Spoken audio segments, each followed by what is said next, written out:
বসে বসে কি করবে, এক গাদা গ্যাজেট অর্ডার দিয়ে দিল।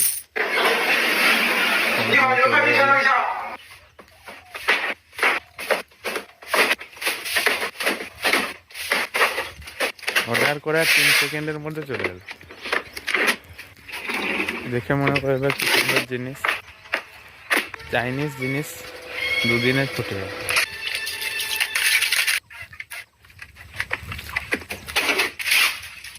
দেখে মনে হচ্ছে কি সুন্দর, এরকম যদি থাকতো ভালো হতো,